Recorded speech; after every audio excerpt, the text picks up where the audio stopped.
akan dihapus, tenaga honorer juga akan segera dihapus tahun depan. Lalu bagaimana nasib tenaga honorer? Untuk membahasnya kita telah terhubung bersama Ketua Umum Perkumpulan Honorer K2 Indonesia atau PHK2I, Sahirudin Anto. Halo Pak Sahirudin. Selamat malam, Mbak. Iya, malam Pak Sahirudin. Selamat malam pemirsa NBC televisi yang saya banggakan.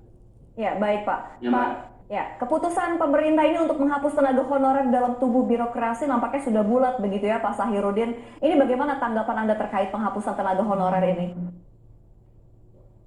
Ya, terima kasih. Tanggapan kami atas nama Perkumpulan Honorer Kategori 2 Indonesia, kami menolak terhadap keputusan Menteri yang akan menghapus.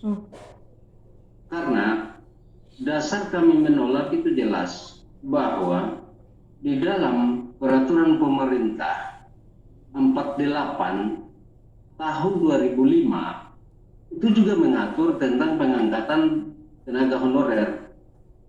Nah, saya melihat pada surat edaran Menpan yang dikeluarkan tahun 2022 31 Mei kemarin, di situ menjelaskan bahwa sudah terlaksana dengan tuntas. Namun kalau dikatakan terlaksana dengan tuntas, maka secara utuh dan menyeluruh sudah diselesaikan tanpa ada sisa. Tetapi ini kan kenyataan berbeda.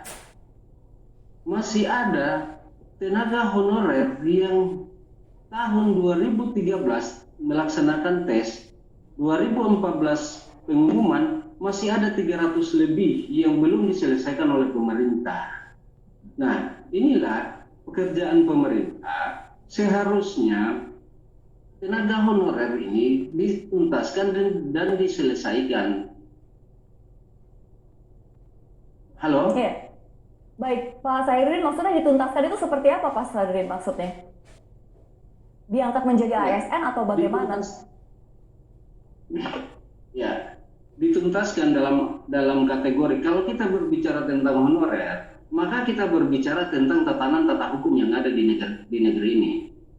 Honorer itu ada dua, honorer kategori 1, honorer kategori 2. Seharusnya selain honorer kategori 1 dan honorer kategori 2, sudah tidak ada tenaga honorer yang ada di negeri ini. Ini dibuktikan dalam pasal 8 Peraturan Pemerintah 48 tahun 2005 yang menyatakan bahwa sejak ditetapkan peraturan pemerintah ini, pejabat pembina kepegawaian dilarang mengangkat tenaga honorer kecuali ditetapkan dengan peraturan pemerintah. Nah, ini jelas bahwa seharusnya sejak 2006 hingga saat ini sudah tidak ada tenaga honorer selain honorer kategori 2 sisa dari hasil tes 2013 yang lalu. Tetapi kondisi ini bergeser sampai dengan saat ini. Pemerintah pusat tidak memberikan sanksi kepada pemerintah pejabat pembina kepegawaian yang melakukan perekrutan tenaga honorer sejak 2006 sampai saat ini. Nah, kalau kita berbicara tentang surat edaran yang dikeluarkan 31 Mei 2022 kemarin, maka kita harus memflashback ke belakang. Ada surat edaran Mendagri tahun 2005 yang 814/SJ169 tahun 2013. Ini juga penegasan tentang pelarangan perekrutan tenaga honorer yang ditujukan kepada pejabat pembina kepegawaian. Sehingga saya mengatakan bahwa seharusnya pemerintah melakukan pemetaan tenaga honorer dengan membagi dua skema.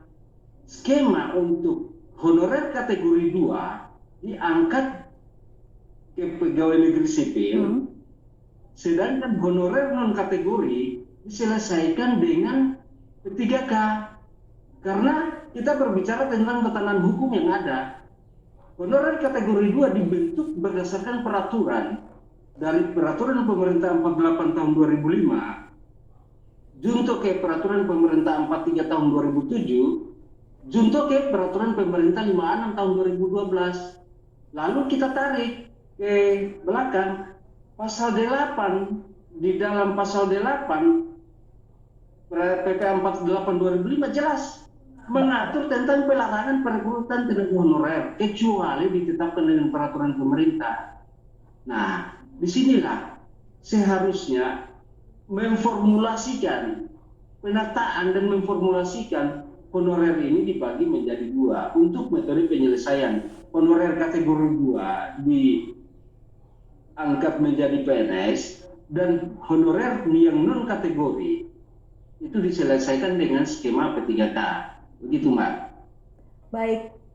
Ya, Pak Sahirudin, sebelum kita melakukan dialog ini, sebelumnya saya sudah melakukan dialog bersama Kemenpan RB, begitu ya, Bapak Abbas Subagja, dan mereka sebenarnya menawarkan bagi ASN yang tidak diterima, begitu ya, mereka menawarkan akan masuk melalui pihak ketiga atau outsourcing. Ini menurut Anda apakah adil, Pak Sahirudin?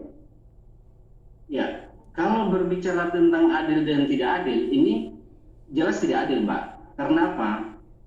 Kalau kita berbicara tentang outsourcing, maka kita berbicara tentang pihak lain yang akan mengatur manajemen tentang honorer. Dan kalau sudah dialihfungsikan ke outsourcing, maka pemerintah ini lepas tangan. Karena seluruh manajemen sudah tidak akan tersangkut paut dengan pemerintah lagi. Semua diserahkan kepada pihak manajemen untuk mengelola.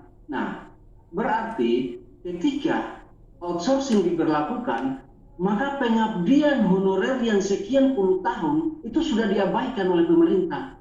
Dalam tanda kutip, tidak menghargai pengabdian dan dedikasi yang dilakukan oleh para honorer.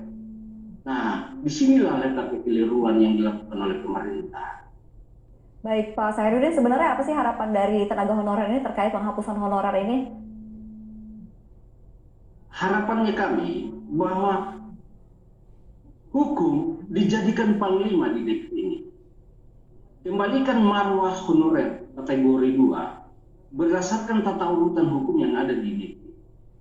Kemudian dalam outsourcing, dalam honorer yang tidak dibentuk berdasarkan peraturan pemerintah, itu diselesaikan dengan mekanisme P3K. Kenapa saya sampaikan mekanisme P3K? Di sini jelas, Mbak. Kalau kita berbicara tentang manajemen P3K, maka kita berbicara tentang manajemen PP 49 tahun 2018. Kalau kita berbicara tentang manajemen P3K PP 49 tahun 2018, maka kita berbicara tentang jabatan yang bisa diisi oleh P3K. Kalau jabatan yang bisa diisi oleh P3K, itu kita berbicara tentang jabatan fungsional.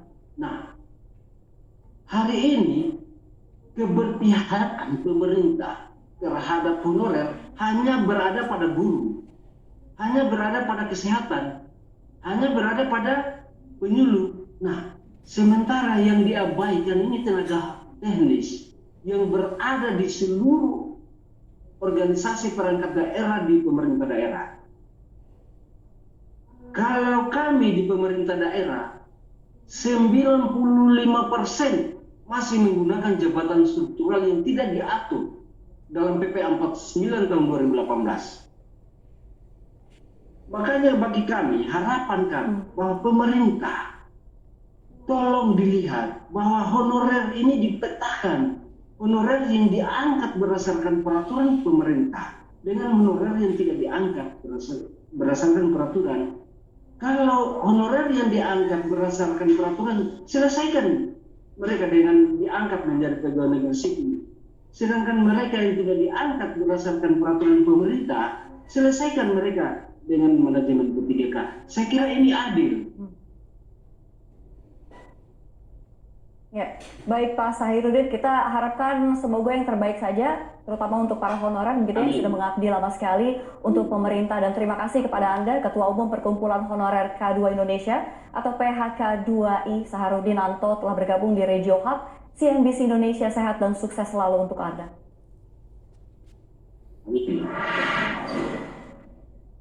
Presiden Jokowi